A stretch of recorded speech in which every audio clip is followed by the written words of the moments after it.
नमस्कार, मैं अनुज कुमार। आप देख रहे हैं जनपथ लाइव। इस वक्त हम झारखंड में हैं और झारखंड राजधानी रांची से आपके सामने एक बहुत ही महत्वपूर्ण और चौंका देने वाली खबर लेकर हाजिर हूं। जिस तरीके से देखा जाए, पूरे देश के अंदर विधानसभा चुनाव हो रहे हैं और विधानसभा चुनाव को लेकर जिन राज्यों में चुनाव है या जिन राज्यों में चुनाव हो चुके हैं, इन राज्यों के अगर तमाम जो राजनीतिक पार्टियां चुनाव लड़ रही हैं और मुख्य विपक्षी दलों के तौर पर अगर देखा जाए, तो एक तरफ एनडीए दल है यानी भारतीय जनता पार्टी और दूसरी तरफ इंडिया अलायंस है यानी कि कांग्रेस और समाजवादी पार्टी का अलायंस। वहीं इन तमाम राज्यों में यही मुख्य घटक जो है चुनाव के तौर पर पक्ष और विपक्ष में दिखाई देते हैं। लेकिन इसके बावजूद इन दलों के बीच की एक बहुत ही महत्वपूर्ण खबर, जिस पर शायद ही देश के किसी व्यक्ति ने इस तरीके से गौर किया हो, और वो सिक्के का पहलू आपके सामने लेकर हाजिर हूं। लेकिन उससे पहले आपसे अनुरोध रहेगा, इस वीडियो को शुरू से आखिरी तक देखिएगा, वीडियो को लाइक करिएगा, चैनल को सब्सक्राइब करिएगा और वीडियो को ज्यादा से ज्यादा शेयर करिएगा। जिस तरीके से देखा जाए, पूरे देश के अंदर तमाम राज्यों में विधानसभा चुनाव है और उन्हीं राज्यों में अगर देखा जाए, झारखंड के अंदर विधानसभा चुनाव है और उन्हीं विधानसभा चुनाव की कवरेज करने के लिए, स्थानीय हकीकत जानने के लिए हम झारखंड पहुंचे हुए हैं। लेकिन जिस तरीके से आपने देखा, बीते दिनों कश्मीर के अंदर चुनाव हुआ, हरियाणा के अंदर चुनाव हुआ, और इंडिया अलायंस की अगर मैं बात करूं, इस अलायंस के अंदर जहां एक तरफ कांग्रेस और दूसरी तरफ समाजवादी पार्टी, और समाजवादी पार्टी इस वक्त पूरे देश के अंदर वर्चस्व की लड़ाई लड़ रही है और कांग्रेस को कहीं ना कहीं हीन भावना दिखाती हुई नजर आ रही है और कांग्रेस को एक हाशिए पर ढकेलती हुई नजर आ रही है।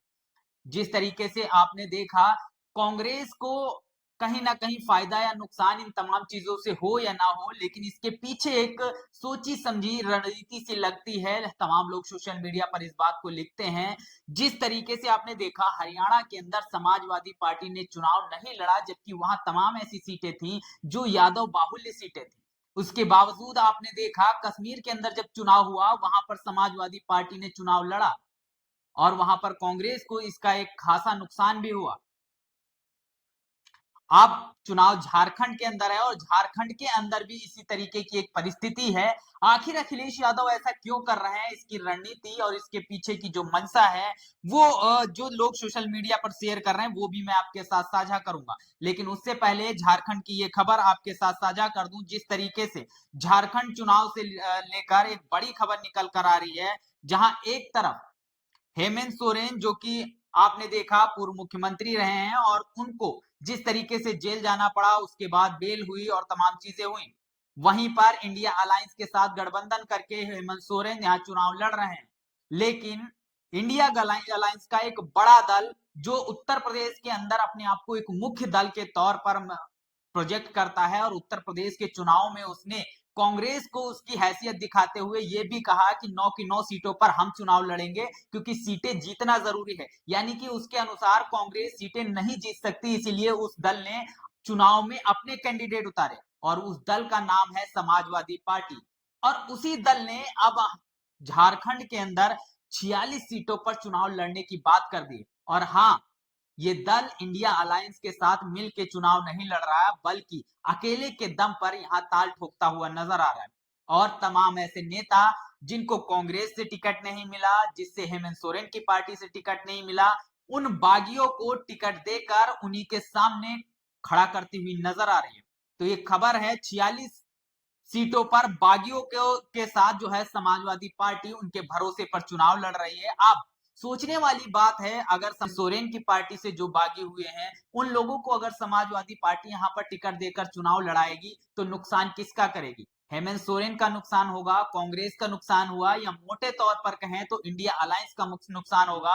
और इसके पीछे सीधे सीधे तौर पर फायदा किसका होगा? भारतीय जनता पार्टी। जबकि आपने देखा, हेमंत सोरेन की जो तमाम पार्टी के बड़े पदाधिकारी, चंपई सोरेन की बात कर लें या तमाम लोगों की बात कर लें, वो आज भारतीय जनता पार्टी के अंदर हैं। जहां एक तरफ हेमंत सोरेन जेल के अंदर जाते हैं, बाहर आते हैं, उनकी पार्टी का एक बड़ा वर्ग तोड़कर भारतीय जनता पार्टी ले जाती है, उसी तरीके से एक तरफ जहां भारतीय जनता पार्टी के तमाम लोग हेमंत सोरेन की पार्टी को ज्वाइन कर रहे हैं, लेकिन यहाँ पर समाजवादी पार्टी ने 46 सीटों पर अपने कैंडिडेट उतारने की बात कहकर लगातार तमाम सीटों पर वो अपने कैंडिडेट फाइनल भी कर रही है। जो हेमंत सोरेन की पार्टी और कांग्रेस के बागी कैंडिडेट हैं, वो अपने कैंडिडेट उतारकर कहीं ना कहीं भारतीय जनता पार्टी को एक बड़ा फायदा पहुंचाती हुई नजर आ रही है। अब इससे एक बात समझ में आती है, सोशल मीडिया पर तमाम लोग इस बात को भी लिख रहे हैं कि समाजवादी पार्टी को पूरे देश के अंदर एक राष्ट्रीय पार्टी के तौर पे स्थापित होना है और इस बात के लिए उसे भारतीय जनता पार्टी मदद कर रही है। और वहीं अखिलेश यादव उसके बदले में भारतीय जनता पार्टी की मदद इंडिया अलायंस के सामने अपने कैंडिडेट खड़े करके करते हुए नजर आ रहे हैं।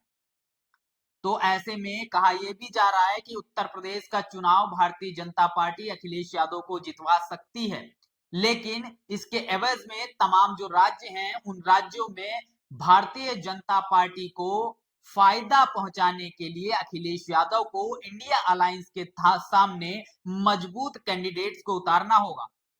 जो कैंडिडेट इन्हीं इंडिया अलायंस के तमाम बागी कैंडिडेट होंगे उन्हीं को अखिलेश यादव को उतारना होगा और इसी तरीके के समीकरण भी बनते हुए नजर आए। आपने देखा हरियाणा के अंदर तमाम सीटें यादव बाहुल्य हैं, अखिलेश यादव ने वहां चुनाव नहीं लड़ा क्योंकि वहां का यादव भारतीय जनता पार्टी को वोट करता है और ऐसे में अगर अखिलेश यादव वहां अपना कैंडिडेट उतारते तो सीधे सीधे तौर पर उसका नुकसान भारतीय जनता पार्टी को होता। इसीलिए अखिलेश यादव ने हरियाणा के अंदर चुनाव नहीं लड़ा। जबकि आपने देखा जम्मू और कश्मीर में अखिलेश यादव ने चुनाव लड़ा, वहां पर अगर वोटों का बिखराव होता उससे सीधे सीधे तौर पर फायदा भारतीय जनता पार्टी को होता और अखिलेश यादव ने वहां चुनाव लड़ा। झारखंड के अंदर जहां हेमंत सोरेन को जेल हुई और उसके बाद जेल से बाहर आते हैं और एक मोमेंटम बना हेमंत सोरेन के लिए, तो हेमंत सोरेन को हराने के लिए, हेमंत सोरेन के वोटों का बिखराव करने के लिए अखिलेश यादव ने यहां अपने 46 कैंडिडेट को उतार दिया है। अब अखिलेश यादव इस देश के हर राज्य में जाकर चुनाव लड़ रहे हैं और इंडिया अलायंस के सामने अपने मजबूत कैंडिडेट खड़े कर रहे हैं और सीधे सीधे तौर पर इंडिया अलायंस के वोटों को काटने का काम करते हुए नजर आ रहे हैं। जबकि भारतीय जनता पार्टी ने, चाहे उपचुनाव की बात कर लिया जाए, तमाम सीटों की बात कर लिया जाए, वहां पर अखिलेश यादव के सामने उस तरीके से उतने दमदार कैंडिडेट भारतीय जनता पार्टी नहीं उतार रही है। तो क्या इससे सीधे सीधे तौर पर एक अंदेशा लगाया जा सकता है कि ये दोनों एक दूसरे के मदद कर रहे हैं?